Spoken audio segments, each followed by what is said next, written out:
If I were forced to start over with nothing but my voice, I would still know myself to be rich because speech is real capital.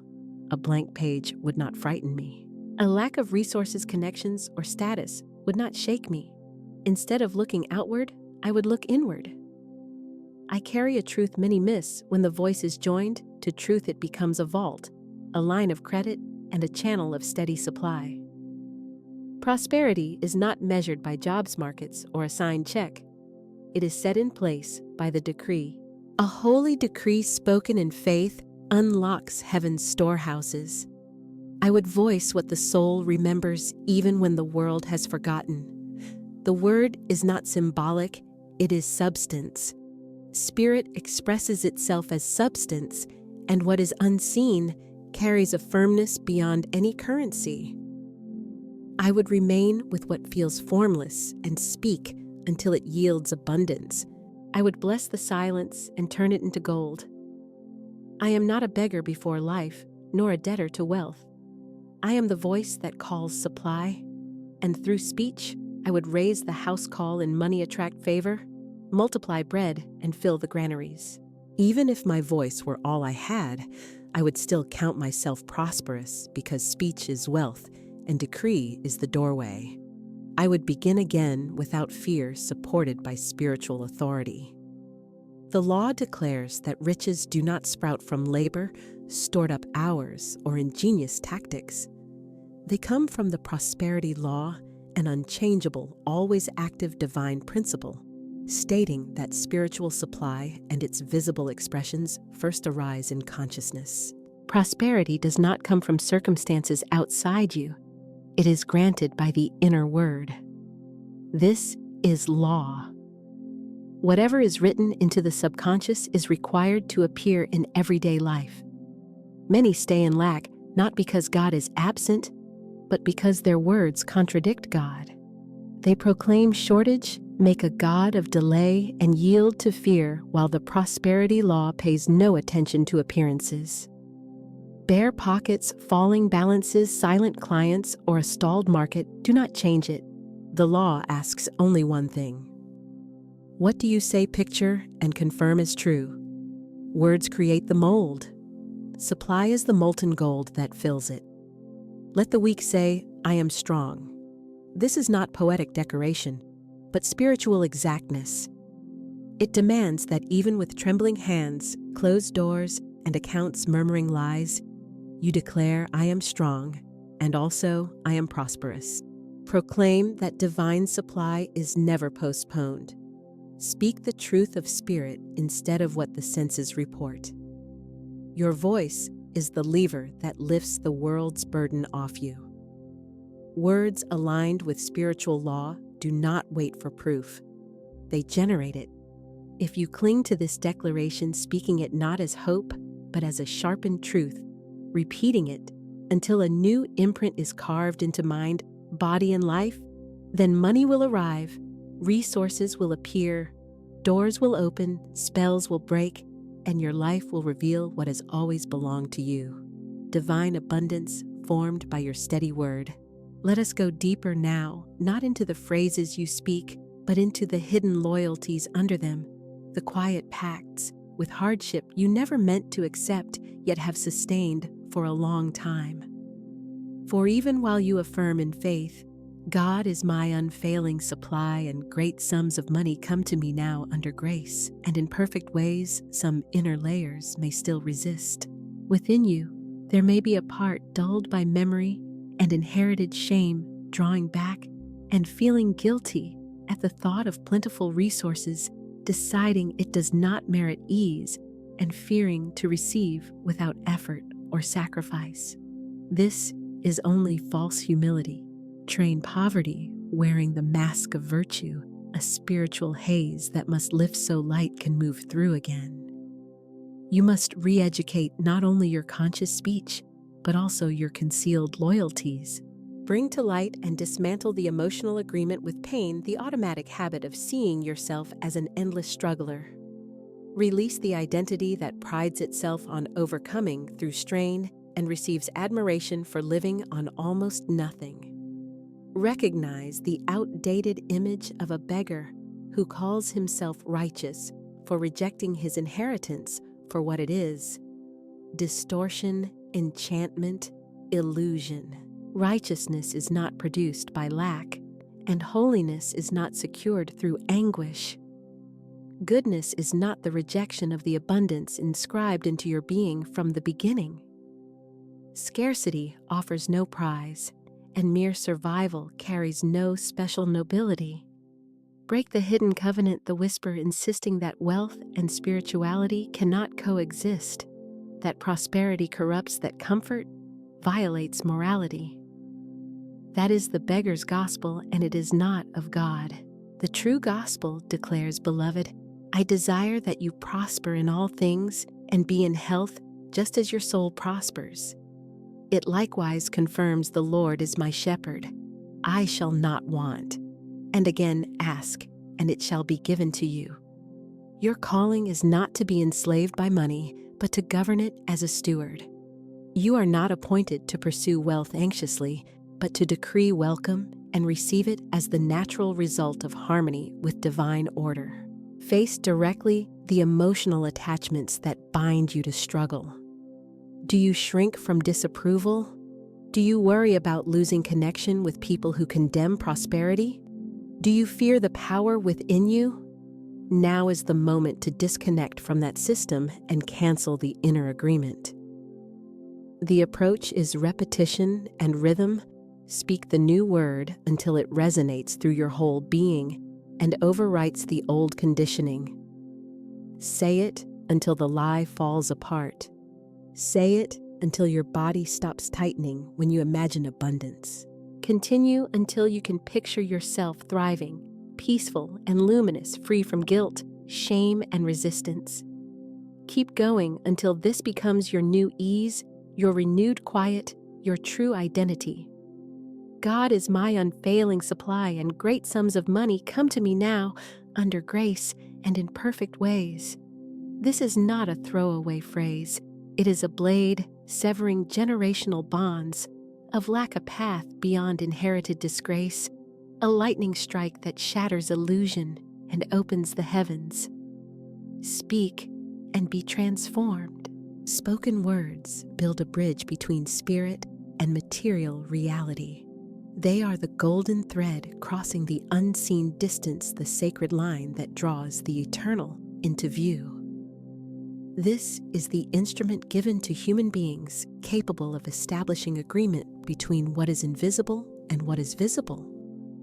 First comes the verb, then the form. First, the pronouncement, then the manifestation. Before the payment, the blessing. This has always been the sequence of creation. God did not shape the world by hand. He proclaimed, "Let there be light," and light obeyed. He spoke forth the heavens, the waters, the earth, the fruit-bearing trees, the stars, the animals of the field, and the human being himself. Everything proceeded from the divine voice, and that same power remains within you. Created in the image and likeness of the Creator, you were designed not as an observer, but as a declarer, not to describe what exists, but to call forth what will be. If you hold back your word until evidence appears, until money opportunities or results show up, you are not yet living by spiritual law. You are still bowing to appearances and submitting to proof instead of authority. Yet I maintain this genuine authority belongs to the one who speaks truth from the unseen and stands firmly on what the eyes cannot perceive. Authority lives in the person who declares it is done.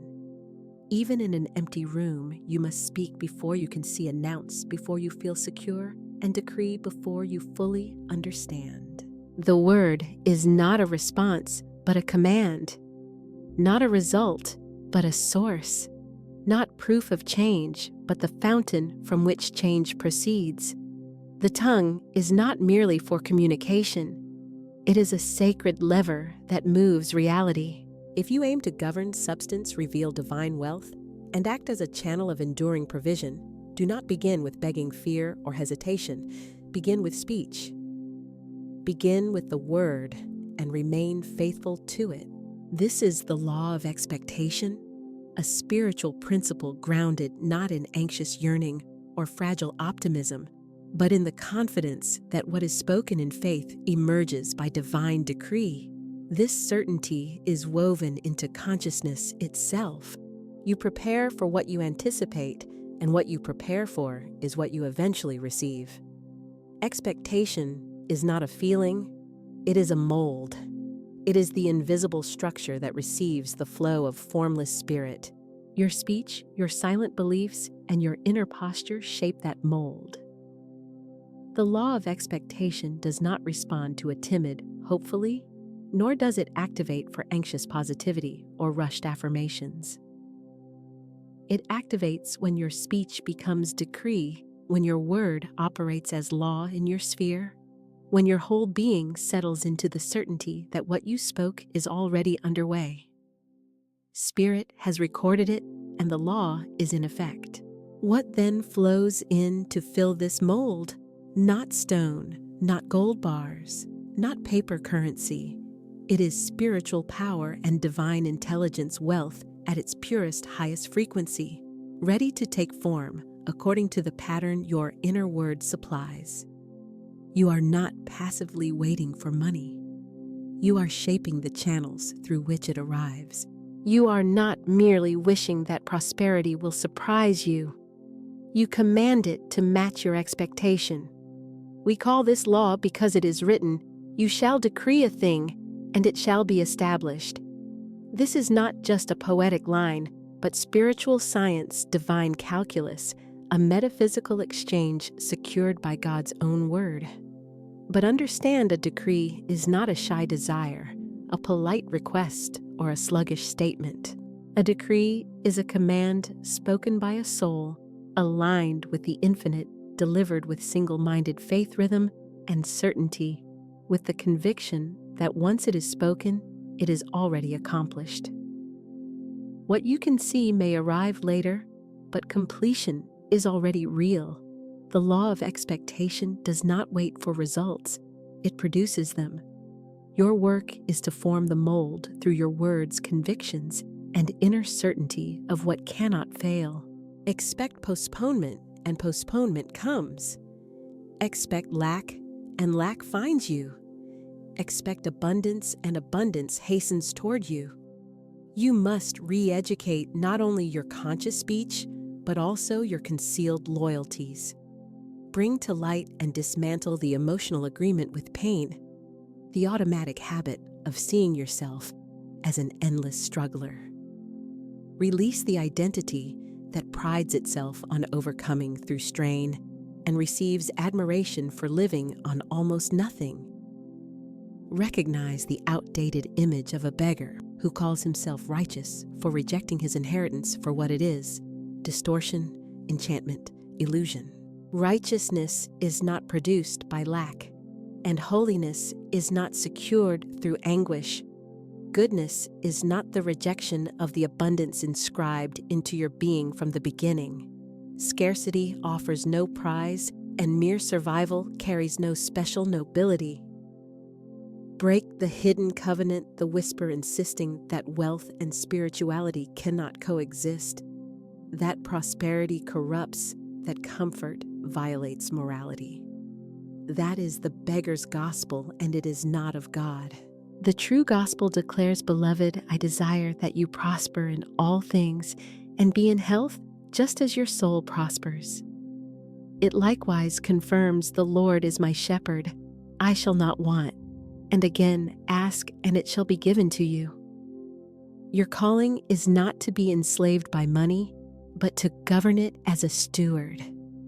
You are not appointed to pursue wealth anxiously, but to decree welcome and receive it as the natural result of harmony with divine order.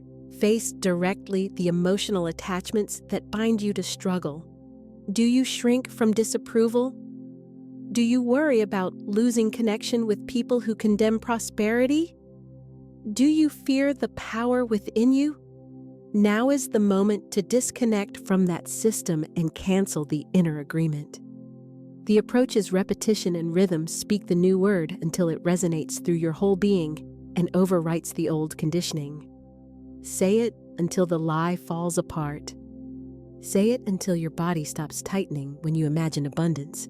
Continue until you can picture yourself thriving, peaceful and luminous, free from guilt, shame, and resistance. Keep going until this becomes your new ease, your renewed quiet, your true identity. God is my unfailing supply and great sums of money. Come to me now under grace and in perfect ways. This is not a throwaway phrase. It is a blade severing generational bonds of lack of path beyond inherited disgrace, a lightning strike that shatters illusion and opens the heavens. Speak and be transformed. Spoken words build a bridge between spirit and material reality. They are the golden thread crossing the unseen distance, the sacred line that draws the eternal into view. This is the instrument given to human beings capable of establishing agreement between what is invisible and what is visible. First comes the verb, then the form. First the pronouncement, then the manifestation. Before the payment, the blessing. This has always been the sequence of creation. God did not shape the world by hand. He proclaimed, "Let there be light," and light obeyed. He spoke forth. The heavens, the waters, the earth, the fruit-bearing trees, the stars, the animals of the field, and the human being himself. Everything proceeded from the divine voice, and that same power remains within you. Created in the image and likeness of the Creator, you were designed not as an observer, but as a declarer, not to describe what exists, but to call forth what will be. If you hold back your word until evidence appears, until money opportunities or results show up, you are not yet living by spiritual law. You are still bowing to appearances and submitting to proof instead of authority. Yet I maintain this genuine authority belongs to the one who speaks truth from the unseen and stands firmly on what the eyes cannot perceive. Authority lives in the person who declares it is done. Even in an empty room, you must speak before you can see, announce before you feel secure, and decree before you fully understand. The word is not a response, but a command. Not a result, but a source. Not proof of change, but the fountain from which change proceeds. The tongue is not merely for communication. It is a sacred lever that moves reality. If you aim to govern substance, reveal divine wealth, and act as a channel of enduring provision, do not begin with begging fear or hesitation. Begin with speech. Begin with the word and remain faithful to it. This is the law of expectation, a spiritual principle grounded not in anxious yearning or fragile optimism, but in the confidence that what is spoken in faith emerges by divine decree. This certainty is woven into consciousness itself. You prepare for what you anticipate, and what you prepare for is what you eventually receive. Expectation is not a feeling. It is a mold. It is the invisible structure that receives the flow of formless spirit. Your speech, your silent beliefs, and your inner posture shape that mold. The law of expectation does not respond to a timid, hopefully, nor does it activate for anxious positivity or rushed affirmations. It activates when your speech becomes decree, when your word operates as law in your sphere, when your whole being settles into the certainty that what you spoke is already underway, Spirit has recorded it, and the law is in effect. What then flows in to fill this mold? Not stone, not gold bars, not paper currency. It is spiritual power and divine intelligence wealth at its purest, highest frequency, ready to take form according to the pattern your inner word supplies. You are not passively waiting for money. You are shaping the channels through which it arrives. You are not merely wishing that prosperity will surprise you. You command it to match your expectation. We call this law because it is written, "You shall decree a thing, and it shall be established." This is not just a poetic line, but spiritual science, divine calculus, a metaphysical exchange secured by God's own word. But understand, a decree is not a shy desire, a polite request, or a sluggish statement. A decree is a command spoken by a soul aligned with the infinite, delivered with single-minded faith rhythm and certainty, with the conviction that once it is spoken, it is already accomplished. What you can see may arrive later, but completion is already real. The law of expectation does not wait for results. It produces them. Your work is to form the mold through your words' convictions and inner certainty of what cannot fail. Expect postponement, and postponement comes. Expect lack, and lack finds you. Expect abundance, and abundance hastens toward you. Keep speaking as you imagine what is coming. Do not let delays, noise, or distractions knock you off center. Let your inner vision display abundance, and the outer world will come into harmony with it. You are not stalled. You are aligned, and alignment always precedes manifestation. This is the law of divine provision, a sacred principle stating that supply does not originate in people, positions, or performance, but in the invisible source that created you, enlivened you, and moves within you, steady, precise, and unaltered by material illusion. You do not conquer provision. You harmonize with it. You do not force it.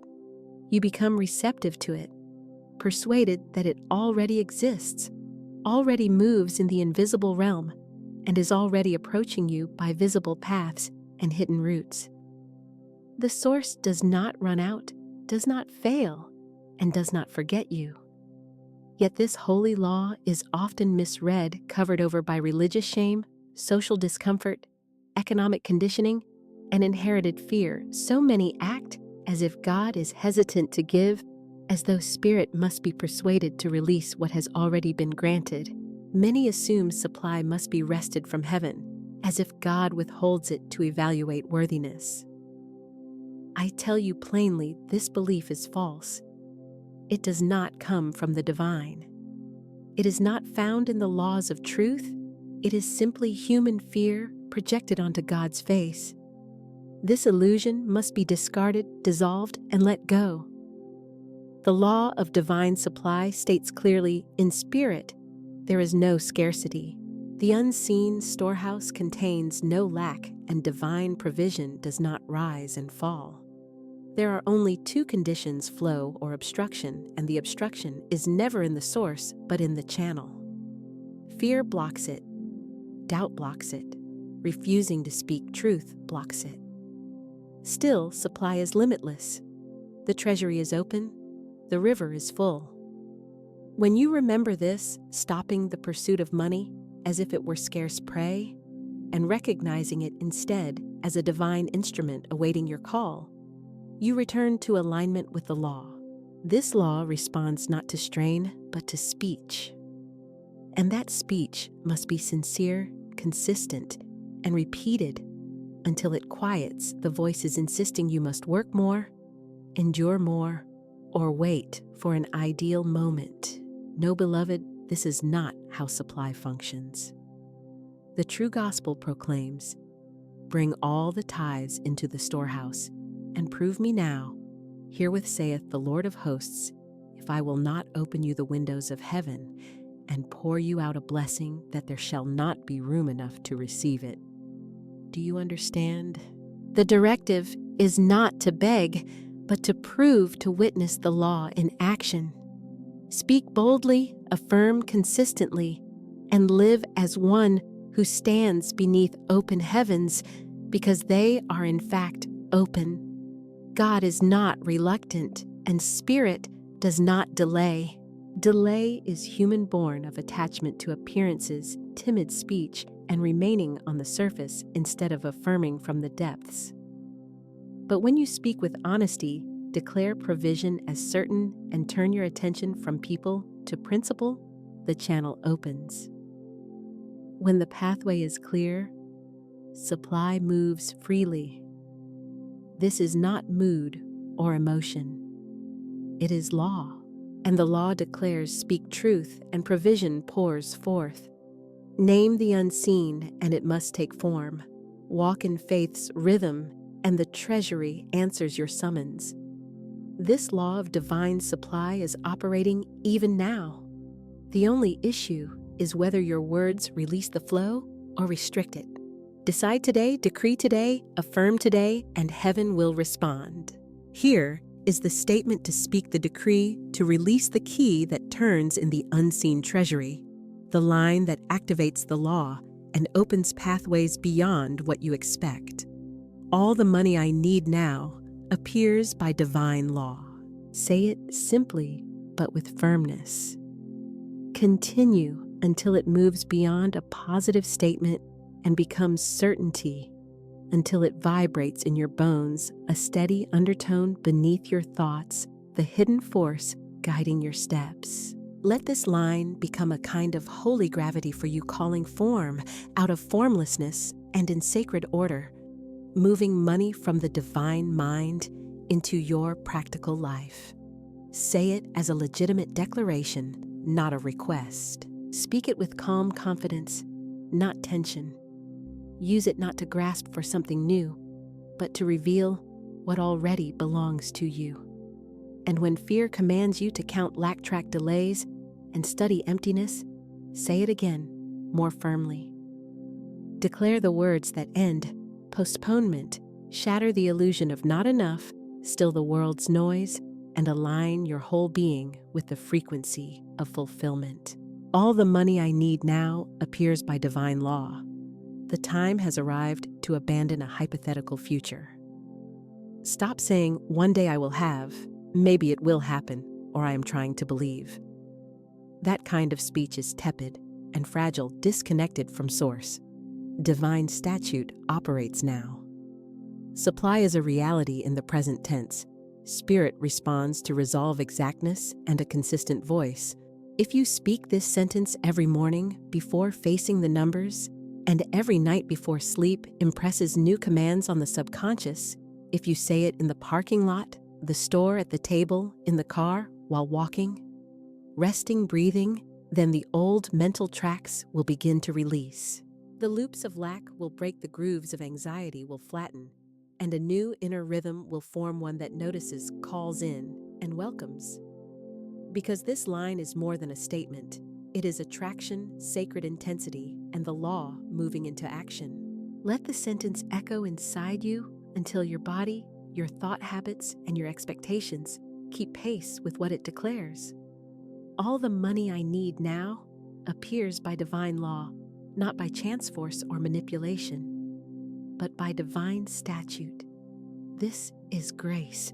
It shows up exactly when needed, through pathways set in place before you even named the need. It comes through alignment and articulation, because the vault does not remain closed to one who walks in spiritual inheritance. Say it now and keep saying it. Speak the key and the treasure opens. This is law. This is truth. Make it your instruction. Deny access to competing voices, opposing beliefs, or contrary sayings. You are appointed as a messenger of supply. Your words are a golden bridge linking heaven's vault to earthly form. Speak, and it comes to be. Decree, and it arrives.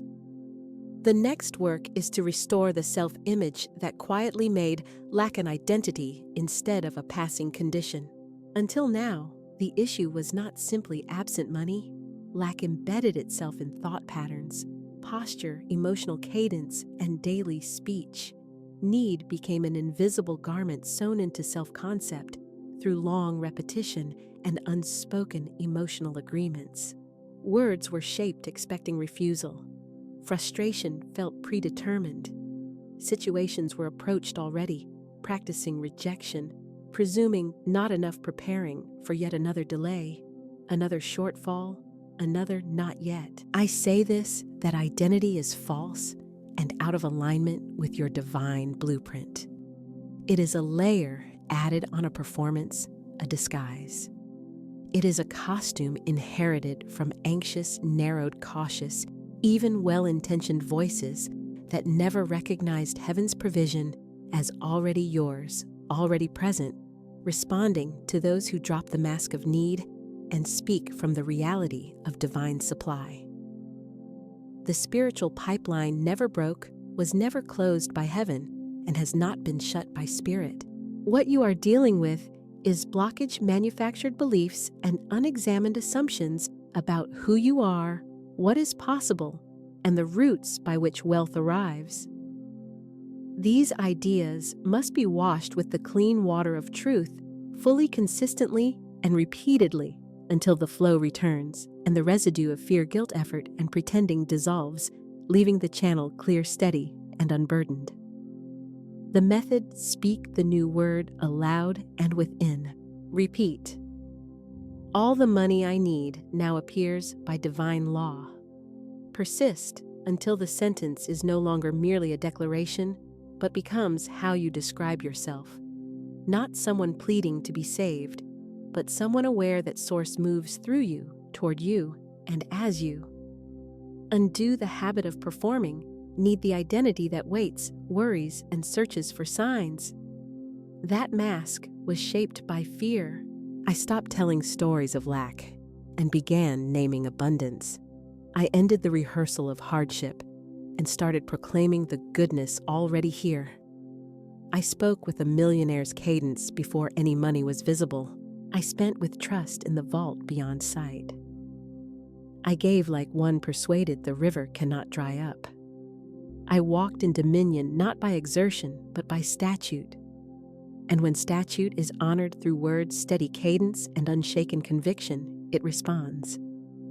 This is not emotion or chance. It is divine order, open to all who speak from it. Live by this truth and throw away the tired lie that money is reserved for a few and burdens everyone else. The world did not grant you dominion, so it cannot take it back. You came with it. Speak and act in agreement with that allowing law to convert the unseen into form. This is the time to practice the language of wealth, not as pretense or daydream, but as the intentional discipline of one aligned with spiritual reality and released from the dark vocabulary of lack. Begin at once. Affirm, I now spend, receive, and give as steward of divine wealth. Say it without hesitation, not as a trial, but as a daily statement that replaces fear's structure with the awareness of unblocked circulation. The millionaire in spirit does not hoard. A steward of the divine does not pile up out of greed. A spirit-rich soul does not inspect every expense with clenched hands and a tense expression. It speaks from flow, from the river's motion, not from a stagnant reserve. It gives knowing the current keeps moving. It spends seeing money as divine substance in motion. It receives unburdened by guilt over good. Set this statement on your head like a crown. I now spend, receive, and give as steward of divine wealth. This is not recklessness or showy generosity, but a spiritual posture, breaking down scarcity speech that weighs on every exchange, treating purchases as danger gifts, as loss, and receiving as shortage. That tired vocabulary must disappear and its frequency be purified, because real wealth is not housed in numbers, but in the identity of one who trusts Source. When you speak this line each day, walking past a store, opening your wallet, tapping your card, affirming, I am steward of divine wealth, you declare you are more than an economic participant. You are an agent of spiritual circulation. You are not only spending money, you are directing divine substance. You are not giving from a personal stash, but from heaven's storehouse. You are not receiving by chance, but through alignment. Repeat this until it becomes natural. Until the old self, anxious over every coin, melts away. Until the worried spender, the embarrassed receiver, and the hesitant giver vanish. Continue until your finances feel like worship, until giving is experienced as expansion, and receiving is seen as part of divine design.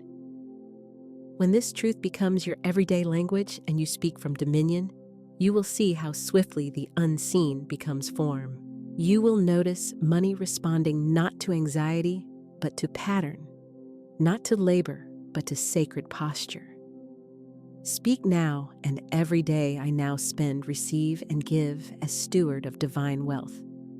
Let this word remake your world, for the time has come to cast out the last shadow guilt, that persistent haze that rises whenever you feel joy in spending peace, in receiving, and steadiness in holding abundance. Guilt sabotages wealth. It is a quiet thief that follows your affirmations and whispers. Do you deserve this? Is it fair? Have you gone too far? That voice is not truly yours. It is a cultural echo, mesmerized by scarcity and trained to believe wealth is limited. Money is a divided pie, and your portion takes from another. Yet I say divine substance has no end, and provision is without limit.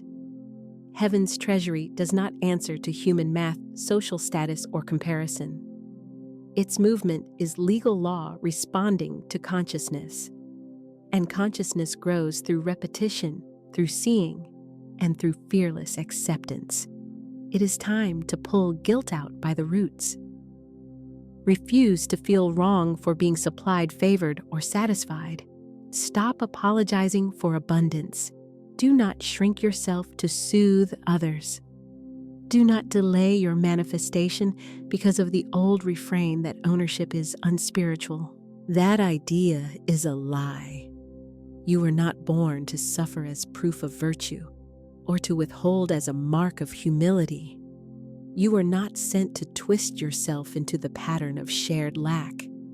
You came to disclose divine abundance. And this shows not only in possessing, but in sustaining without guilt, spending without fear, receiving without regret, and circulating with the joy of one sure the current never ends. This becomes fully real only when the reconditioning is finished, when every act of giving and receiving becomes a celebration of alignment with the divine, when every transaction becomes a sermon, every purchase becomes an affirmation, and every coin becomes a disciple of the spoken line. I now spend, receive, and give as steward of divine wealth. Let him keep repeating it until guilt disappears, until the body fully agrees, until the nervous system no longer spikes at a bill or at the possibility of expansion. Let him continue until wealth no longer seems opposed to peace, but appears as the expression of purpose. He was not born to hoard in fear or to tremble. He was made not to plead, but to command. He was shaped not to carry guilt, but to carry glory. Divine wealth is that glory made tangible, the reflection of sacred order, the evidence of the word's power of an identity, accepted of the moment when the shame-sown self dies and the truth-formed self rises to reign. Let him speak and live this truth until guilt is permanently dissolved. Wealth is not an error. The error is continuing to speak like a pauper. Let him tell the truth, dwell in ease, move with joy, and allow the unhindered flow of divine substance. Delay is not holy, it is a departure from truth. It is a mental postponement, born of doubt, fear, indecision, and smallness disguised as patience. Heaven is never slow. Spirit does not linger.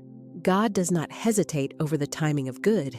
Delay does not come from above, but from within. It grows out of unspoken words, unvoiced faith, unopened doors, unclaimed truths, and unlived identity. It is a mirage of time, mocking the eternity of spirit. It is the ego's tranquilizer, coaxing you to wait for the right moment to become ready to search for perfect conditions, while the law, like a silent engine, sits beside you, ready to advance. Divine timing is not procrastination. It is precision. It is the arrangement of the infinite moving through clear channels, responding to the tone of consciousness, shaping the visible at the speed of faith. Faith does not pause, calculate, or negotiate with appearances. It speaks now, acts now, receives now, because spirit lives in the present. You were conditioned to revere waiting and to confuse hesitation with surrender. But the moment you yield to truth, everything changes: heaven's supply and opportunities. The only real delay is unbelief. The only delay is silence. The only obstacle is the withheld word. Let him declare now: what is mine cannot be delayed. He will see postponement dissolve like fog at sunrise. This is governed by the law of divine timing, not human patience as surrender, but heavenly order arranging everything in perfect harmony. When alignment is complete, thought is purified, the channel is clear, and the word is settled. Divine timing does not wait for external change. It begins internally. Divine timing is about removing inner conflict, the sacred alignment of thought, speech, and expectation. Many misunderstand this law, treating silence as absence and confusing spiritual precision with divine unwillingness. They decide God is slow when in fact they have silenced authority, interrupted the process through fear, cut the signal with doubt, and pressed pause in spirit with phrases like, "Maybe someday, who can tell, I'll attempt." Divine timing is not postponement. It is the instant the unseen is permitted to manifest because he finally said yes completely. It is the holy click of heavenly gears engaging when his frequency matches what he has requested. That frequency is produced through speech repetition, cadence, and unwavering decree. When he says, "Come now, it is mine now," I walk in it now, not as desire, but as law. Time's machinery moves and alignment unfolds beyond his vision or planning. Doors open on their own. People move into their assigned places. Delays once believed unchangeable disappear immediately, not because time passed, but because truth was spoken and the word moved without obstruction. Divine timing is never idle. It is exact. It is not slow. It is holy. It is not random. It is lawful. And the statute declares, before they call, I will answer. Provision is already set in place before the request is even spoken. Before desire takes definite form, the path is already opened. Yet nothing shows up in his life until he agrees to receive, until the mind is purified of postponement, and every doubt ends that his good is for now, not later, not in some blurred future, not after he has earned, proved, or appeared more holy, but now. Divine law follows no timetable. It responds only to the verb spoken with present authority. Let him stop calling delay divine, stop romanticizing waiting, and stop confusing resistance with God's timing. Heaven's timing moves to the tempo of faith. Let him declare, now trust now, and take his stand now. Then what is already prepared will reveal itself as his words come into alignment. Let him say, what is mine cannot be delayed. It rushes to me now under grace. This is law, and law does not hesitate. He must release the drama of delay, the story of lack, the illusion that his good is distant, hidden, postponed, or dependent on other people's permission. The longer he maintains that narrative, the more he fixes a counterfeit picture, a slow universe, a miserly God, and a good that requires pleading and pursuit. That is not truth's way, nor law's language. He must speak what is true in spirit before it solidifies in material form. Let him affirm with quiet assurance, what is mine cannot be delayed. It rushes to me now, under grace, and use this line as protection against every myth of postponement. Let him repeat it when circumstances murmur, not yet. When doors seem closed, when logic insists that everything takes years, that wealth comes slowly, that success is built by sweat, and delay Let his voice rise above cautious reasoning and outrun old echoes and disappointments. Law is not bound to time, and God keeps no calendar. Provision exists in eternity. It is not waiting to be created, but to be claimed, not by force, but by speech, not by strain, but by expectancy, not by begging, but by a present-minded consciousness declaring, "It is here, it is now, it is mine." This is not fantasy. It is an inner rule, not escapism, but deliberate design. As he holds to this truth, he dismantles the script of delay that never belonged to him. Delay is a mental agreement, a tone whispering "not yet." But when he responds with "now," the current ignites, time organizes itself, and the sacred choreography quickens.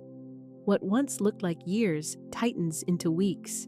What felt distant comes quickly because he has stopped pushing away his good through wavering speech.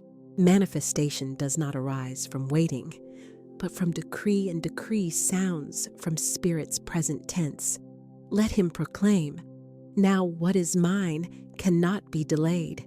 It rushes to me now under grace, even before he feels ready, until old patterns break and his gaze releases the clock."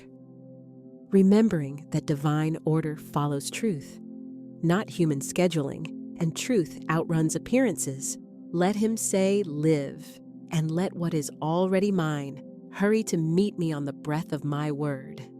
Now comes the final breaking of the spell, the uprooting of old roots in that inner posture that confuses resistance with patience, hesitation with prudence, and fear with wisdom. It is time to cleanse awareness of every image of anxious waiting, to stop moving through life, imagining the right hour, and to end the watch of clasped hands and weary heart repeating the mirage, "Maybe not yet." That doctrine has been etched into the human subconscious for centuries. It is an image of postponement disguised as devotion, a doctrine of delayed good masked as humility, a reverence for time replacing loyalty to truth. That picture must be shattered, and that identity exchanged. He is not a waiter, not a beggar, not a person suspended in emptiness until heaven remembers him. He is a herald of truth, a doer of the word, a child of the now. And now is the only tense Spirit recognizes.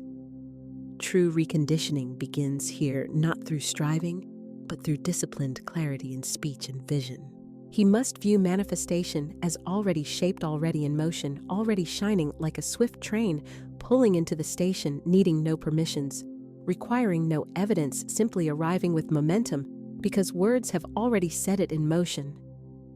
His role is not to slow the process with doubt, but to prepare himself to receive, to make space, and to speak in agreement. What is mine cannot be delayed. It rushes to me now under grace in perfect ways. Let him repeat these words until his body calms, his breath deepens, and the vibrations of doubt wavering and postponement find no refuge within, leaving a simple, quiet trust that everything unfolds in perfect measure, and that delay was never sacred, only unbelief wearing a disguise. Let him picture the good arriving right on time. Let him behave as one already holding it. Let him choose as one already supported. Let him arrange his days by faith instead of fear. And whenever the old image of delay returns, whenever he is tempted to tell a waiting story, justify pausing, or elevate process above commanding results, let him speak the new line again, not as repetition, but as reality. My divine time is now. The door opens now. What I seek seeks me now. I no longer wait. I receive. Then the spell breaks, the stored up waters begin to move, and the current comes back because he stopped nourishing time and started nourishing truth. And truth does not linger. It moves to the rhythm of a courageous word. Let it happen now. Let it belong to him. Let it come swiftly, for it was prepared from the beginning. What was lacking was only the restored tone of command. Money operates as a servant, and a servant responds to the director's voice. It does not choose the route, it obeys. It does not initiate movement, it answers it. It has no private will and no separate agenda beyond the energy and instructions spoken by one with spiritual authority. Without command, money wanders. Without guidance, it is drawn toward fear's call. Doubt's frequency, hesitation's noise, and confusion's echo. Money is not master, not mind, not identity. It is a dependable servant. And servants need direction, clear instruction about destination, purpose, and method. Money is not drawn by scarcity. It is moved by command. It does not listen to fear, but answers presence. Presence is born from faith spoken aloud. That faith enters an empty room and declares abundance. It stands before an invoice and announces divine surplus. It faces a closed door and states, "Another opens for me by divine law." This is not pretending. It is shaping reality through the only instrument that truly governs the word. Let him proclaim it now, even if he trembles as he speaks. I am the voice that money obeys. I command it with faith. I send it with clarity. I receive it without fear. A statement this compact can shift the atmosphere and restructure his circumstances. Luck does not follow the clever planner or the relentless analyst. It is drawn to the frequency of faith. Faith is always bold. It speaks ahead of proof. It speaks with steadiness. It speaks what is real. And when truth is spoken, it summons its own expression. Let him speak, and the servant will answer swiftly. This is the law of command, operating an enduring, dependable spiritual statute woven into creation's invisible structure. It responds not to labor, but to speech. By this law, the unanchored are distinguished from the accomplisher, the wanderer from the steward, the one who waits from the one who knows. The law of command is not a figure of speech or a poetic line. It is spirit's working science. Its foundation is exact. Spirit responds to conviction. Substance takes shape under authority. And divine order appears for the one courageous enough to speak as if completion is already done. Not with hesitation, excuses, or polite shrinking, but with a clear decree. When the centurion said to Jesus, "Only speak a word, and my servant shall be healed," he recognized this law. He understood that authority comes from station, not volume, that power moves through words, not coercion. Every form and resource, each circumstance, every apparent delay or diversion, these submit to a voice that commands with firmness. And how many times has he murmured when he should have declared? How many times has he begged when he should have commanded? How often has he described circumstances rather than declaring the intended design? This is why his world remained unfinished. He handled the law gently instead of occupying it with decision. He spoke as though he were a guest, not an heir. He overlooked that law responds to alignment, not emotion, that it is activated by dominion, not desperation. Dominion shows itself through speech. Therefore, the law of command teaches what he will not state with certainty, he will not maintain as reality. What he avoids naming, he will be slow to accept. What he will not affirm is postponed by his own silence. So he must speak with boldness, call the unseen into visibility, issue the decree, and cease treating the invisible as uncertain. It is not uncertain. The invisible is obedient, but it responds only to Spirit's clear voice, not to inner noise, anxious pleading, or learned disbelief. It listens only to the purity of command.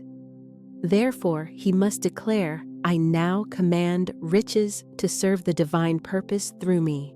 Not later, not when it feels reasonable, not after anyone grants approval now.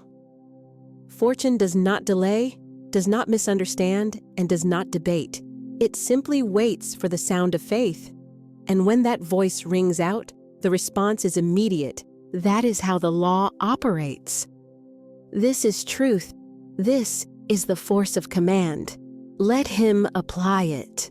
He must rise in speech, not occasionally, but as a daily practice. He must assume his place as one who speaks and directs moving divine substance with a persuaded tone. Let him continue until certainty becomes the rhythm of his breath, the steadiness of his walk, and the quiet calm in his chest. I now command riches to serve the divine purpose through me. Let him say this before he feels prosperous, before numbers confirm it, before openings appear. Let him speak without demonstrations, knowing the declaration itself is the evidence and everything else will arrange itself by law. He must stop speaking like an observer waiting for results. He is not an audience member, but a cause voice source. And when he affirms, I now command riches to serve the divine purpose through me, it is not pride. It is alignment bringing his speech into accord with his divine identity. He steps into his role as a beacon instead of a wanderer. He stops repeating and becomes the origin. He stops reacting and starts governing. This is not simple desire. It is assignment. He directs money not to soothe fear, but to fulfill purpose. Not to enlarge ego, but to extend divine order. Not to convince others, but to confirm the law. And once the law is spoken with steady rhythm and repeated until etched into the foundation of his being, it must respond. Let him neither hesitate nor retreat, neither add conditions nor weaken it with if it is meant to be. Instead, let him speak with consistent authority and reverent respect, aware of his place within Spirit's order. I now command riches to serve the divine purpose through me. Let this declaration consume old timidity, melt reluctance, and hush the inner voice that still looks for permission to receive. He does not need authorization. He needs alignment agreement between his word and the law. When he speaks from that unity, money no longer remains separate. It recognizes the tone responds to the breath and arranges itself according to the exactness of his decree. This becomes his new language.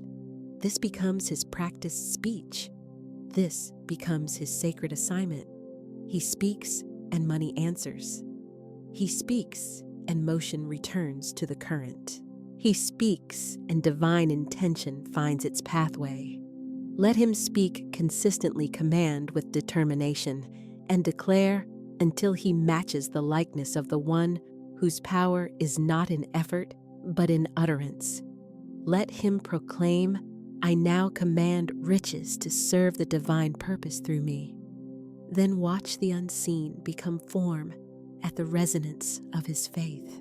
Let the reconditioning go deeper, beyond intellect, beyond memory, beyond the patterns that quietly tied his identity to lack and trained his body toward guilt.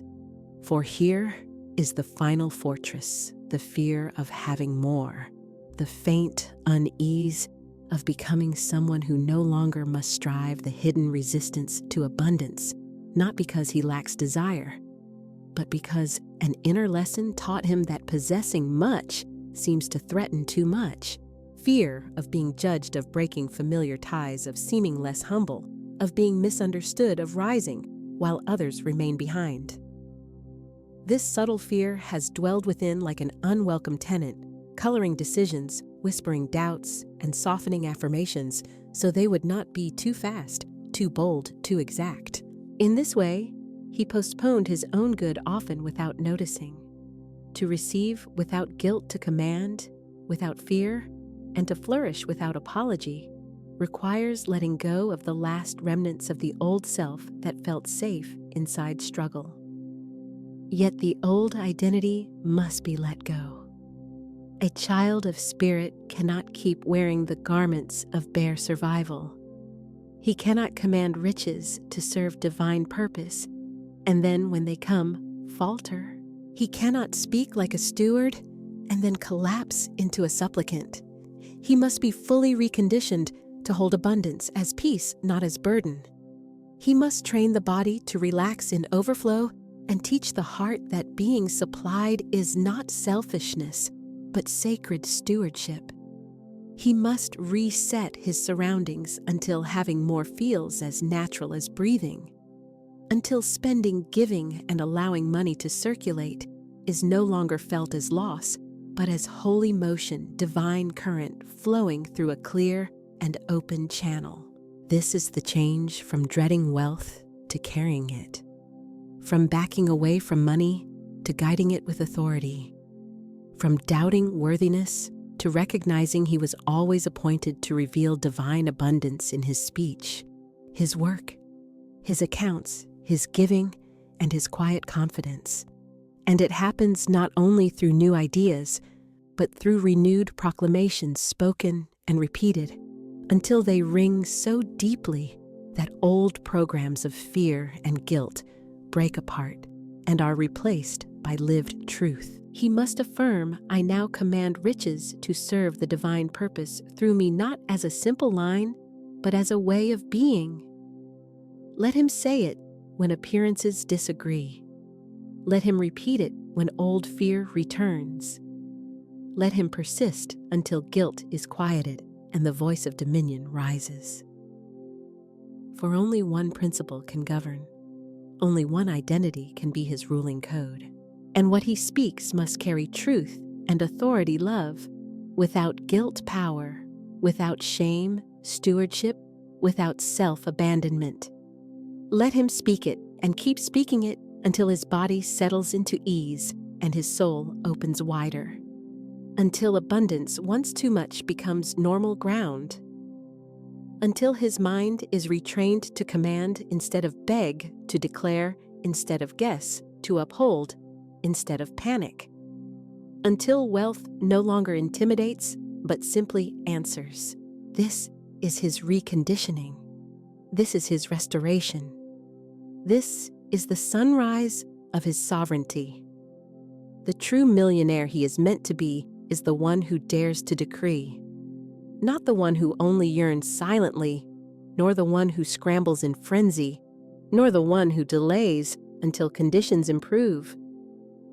The millionaire is not produced by strain. He is called forth by the word, shaped by cadence, and summoned by the breath that recognizes his own sanctity, alignment, and resolve. If he keeps believing wealth starts outside in markets, education opportunities, networks, or the places he has been, he lives backwards, speaking to a mirror and expecting the reflection to change before his own face does. The truth is simple. The word shapes matter. Tone awakens the millionaire within. A steady, rhythmic, unashamed decree summons the unseen wealth already written into him. He does not try to become prosperous, does not rely on luck for success, and does not wait for signs to claim the identity that generates it. He speaks it now, and in speaking, he forms himself. In declaring, he becomes. In affirming, he wakes what has always lived inside. That millionaire part has slept beneath fear, concealed under reluctance, waiting for permission to rise. Let him decree, "I bring into form the millionaire within me." My voice vibrates at the frequency of wealth. My word is my wealth made visible. Let this be his first statement each morning, the spark that dissolves the old image and goes before him wherever he moves. The world may offer opportunities, but only the word grants identity, and identity rules everything. Let him speak not as one waiting his turn, but as one who knows. Let that inner millionaire rise in the resonance of his voice. This works by the law of identity, one of the most overlooked yet most powerful spiritual laws. For as a man thinketh in his heart, so is he. Not as he begs, nor as he hopes or pretends, but as he inwardly believes himself to be. His spoken and silently repeated self-definition day after day creates a tangible atmosphere. Reality responds not only to what he does, but to the being he accepts himself as. If he keeps speaking as a seeker, a beggar, an adapter, a waiter, he will receive only what matches that tone. Yet the moment he turns into his true identity, the I am, and speaks from spiritual awareness, he releases a frequency that appearances cannot endure. Law does not respond to persona labor or effort. It responds to identity pattern resonance and the word upheld by being. And when he declares, I am the wealth of God made visible, he is not playing with wording. He is activating codes, uncovering the unseen self, calling forth the inner millionaire not as imagination, but as holy remembrance. That self already exists, the expression that never doubted, never feared, never apologized for abundance, that never pleaded or withdrew before prosperity. That being was made of divine substance and clothed in everlasting law, and it remains hidden only while he refuses the declaration. Identity is not chased, it is proclaimed. And when he proclaims, I am the wealth of God made visible, heaven recognizes it, law engages, and substance responds precisely. A servant may ask, and a beggar may wait, but an heir declares, the heir walks in the authority of I am. Without that name on his lips, he remains outside the gates of his inheritance. But once he speaks it, the inner millionaire takes form, and his thoughts, movements, and surroundings align with that identity. The world then reorganizes not through luck or effort, but through law. Let him affirm, I assume, and walk in this truth. He is not becoming something unfamiliar, he is remembering. He is not chasing, he is revealing. His voice serves as the creative instrument. Let him speak, and renewal happens. Let him speak, and the inner millionaire moves forward. Now he must do what few will not only believe in prosperity, but speak as prosperity embodied. Not as one who pursues, but as one who unveils. Let him declare, I am the wealth of God made visible. I do not chase money, I reveal it. Let him repeat this until the impulse to chase disappears, until restlessness fades, until his body stops pulsing with the false urgency of haste and tunes to the calm magnetic rhythm of divine disclosure. He is not here to hunt for supply, but to stay in truth and allow supply to recognize, align, and come. He must drop the belief that money lives outside him in accounts, clients, trends, bosses, or unstable systems. He must understand with rhythm and depth that true wealth is the resonance in his voice, awakened by the word and energized by the I am. He is an expression of divine substance, and by naming his identity, he sets that substance in motion. He does not run after things, he uncovers the being that attracts them. Let him proclaim, I do not chase money, I reveal it. Let this become his daily decree, his inner atmosphere, and his answer to every fear that tries to speak. And if anything seems delayed, let him remember it is coming, not obtained through merit or pressure, but through alignment. Law works with precision and responds not to lack, but to certainty.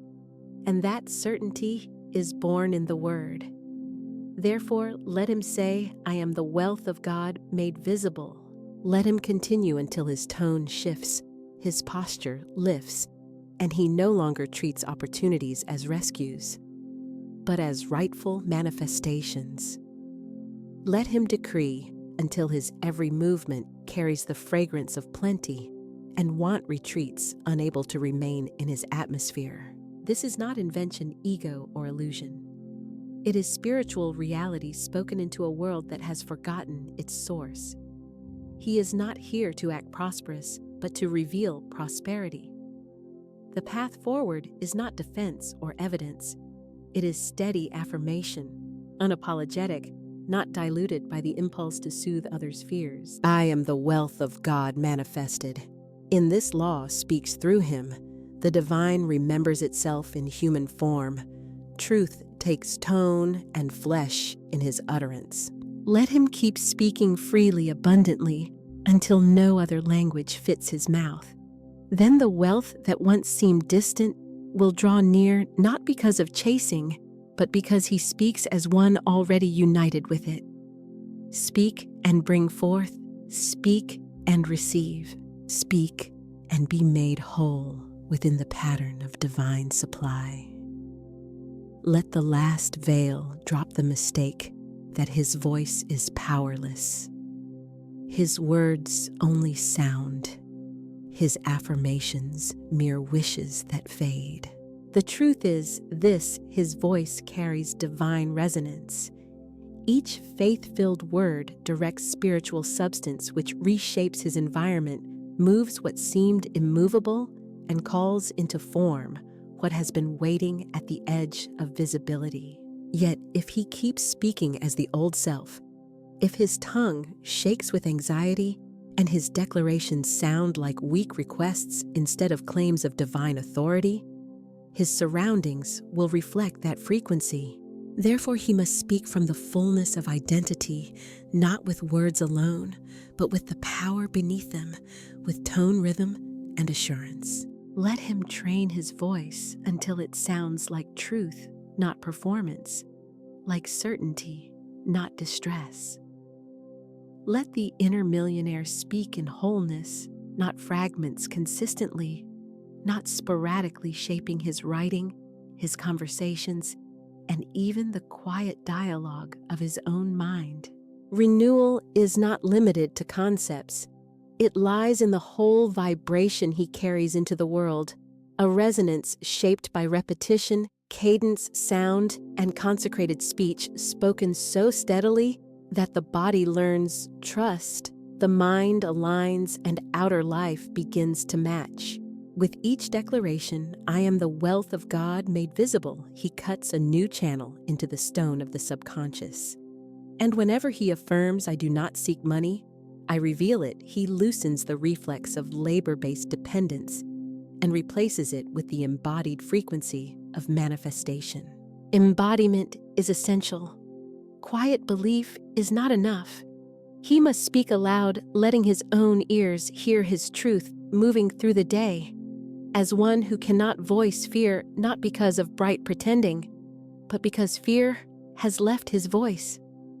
Let faith, truth, and identity take hold of his speech until it becomes his only dialect, until the old language that excused delay, lack, or hesitation feels foreign and distant on his tongue. This is the evidence that the reconditioning has settled in. He no longer strains to feel wealthy, he radiates it. Prosperity becomes his breathing, his language, and wealth responds to the signal discerning its sacred source. Let him speak, and his voice becomes a vault. Let him speak, and wealth echoes as tone. Let him speak, and every old falsehood dissolves before the authority of I am. This is his new resonance. This is his new embodiment and identity announced to the world, and the world replies with living abundance. Let his voice serve as the compass that guides him into manifestation. Let every cell hold the original truth. Speech is the scepter of authority, and that scepter rests on his tongue. Let him decree shape and walk in what you have spoken. Now, beloved, the final pattern is offered not to stir emotion, but to fasten conviction. These are not casual lines for repetition. They are instruments of renewal. They are chisels that form the mind hammers that mark the subconscious luminous workings, that carve new channels into the bedrock of being, until wealth shifts from a belief to an embodied living remembrance. Let him speak these words as decree, not ritual, as identity expressed, not a request. Let him repeat them until their sound outpaces fear, until they erase the former self, until they become breath movement cadence and core. God is my immediate constant and radiant supply. Let this line inaugurate his new life, dissolving the illusion that provision depends on people, effort, or hours. This is not poetry, it is divine bedrock. Great sums of money come to me now under grace. Let him reject the stance of scavenging and the mindset of crumbs. Let him expect the magnificent not by forcing, but by resonance. Not by coercion, but by harmony. Money moves not because he strains harder, but because he aligns with divine order. I spend, give, and receive as a steward of divine wealth. In this way, he goes forward unafraid of bills, steady under responsibilities, and unashamed in generosity. He carries himself as the channel through which money moves, circulates, and answers. I am immune to fear, to delay, and to the illusion of lack. This statement becomes his renewed spiritual immunity. Fear has no doorway. Delay cannot deceive. Appearances cannot pull him away from trust in abundance. He carries spiritual antibodies forged by the word. Everything he seeks already belongs to him in the unseen. He does not chase, he remembers. He does not fight, he reawakens. He does not pursue, he unveils. The treasure is not in front of him, but inside him. His words are bullion. His voice is the vault that safeguards it. Speech is not an afterthought. The mouth is the instrument, the tongue, the trigger, the voice, the consecrated gate.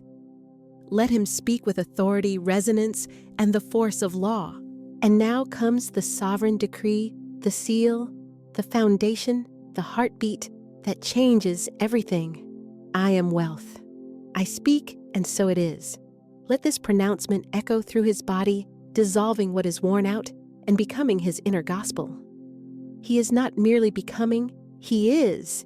He is not trying, he declares. The moment he speaks, fulfillment advances because law is precise, spirit is not late, and the word never returns empty. Let him affirm it now and daily until the shape of his word forms the whole of life. Let the world witness his rising through the strength of his voice, his cadence, and his truth. He is the sign. He is the divine millionaire. He is the breathing voice of celestial abundance. Speak, and it becomes. I now move to unite spiritual law with market psychology, because the language that summons wealth also influences collective feeling.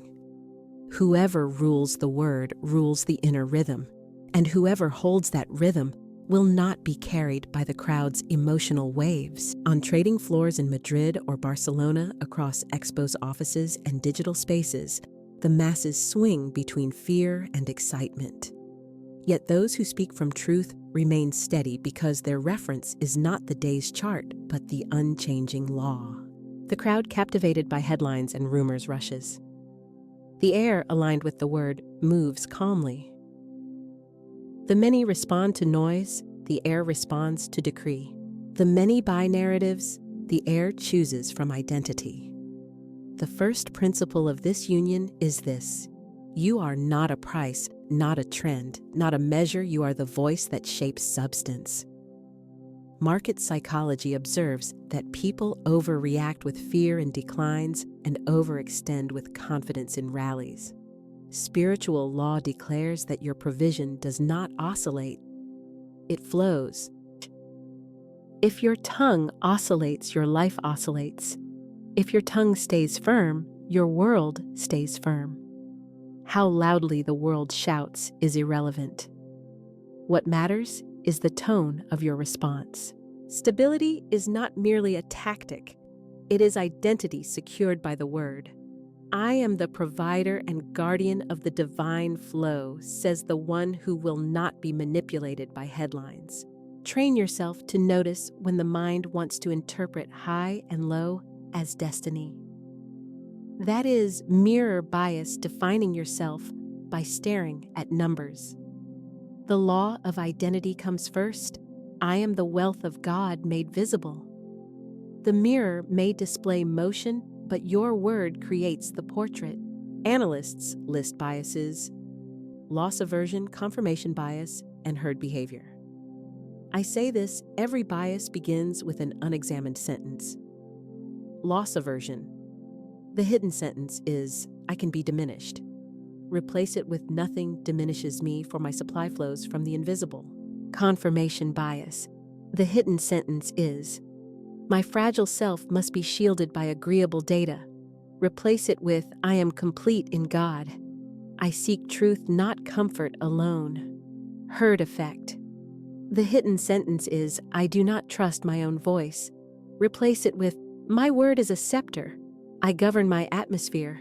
If you want the law to operate for you in everyday life, establish a simple, non-negotiable rhythm.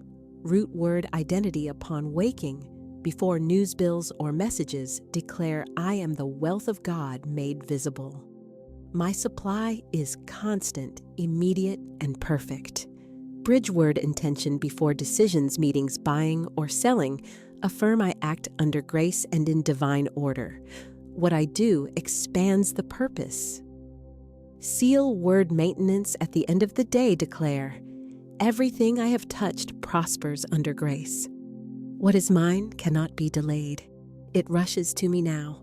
Markets run by hours, open, swing, and close. You live by rhythms, root, bridge, and seal.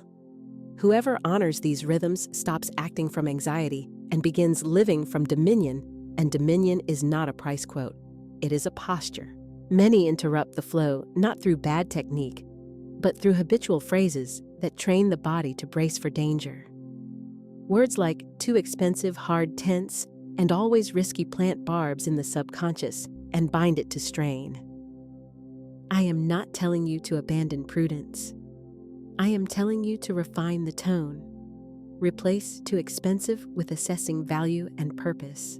Replace hard with demanding yet possible under grace. Instead of always risky, declare active discernment guides my steps. The body learns to breathe where it once clenched. And as the body calms, the mind becomes attentive. As the mind attends, law moves quietly without interference. Remember this, the source does not fail, the channel does. To cleanse the channel, align word, vision, and action so the passage becomes clear and uninterrupted. Word, an unshakable decree spoken with steadiness and grounded authority. Image, a consistent inner vision of easy circulation and unobstructed movement. Action gestures aligned with the declaration conduct that incarnates the image you maintain. Do not say I receive with ease and then tense your face at the checkout. Do not proclaim I give as a steward of divine wealth, and then in the act of giving apologize to life itself. Contradiction creates interference. Creation responds to resonance, and nothing resonates more powerfully than harmony between speech posture and action. Repeat with me. My channel is clean. My word is clear. My gesture confirms my faith. The flow moves through me without resistance. Emotional scarcity is not cured simply by receiving more. It is transformed through honor. To honor a bill is to recognize that a service has supported you. To honor a price is to recognize the labor, skill, and time contained within it.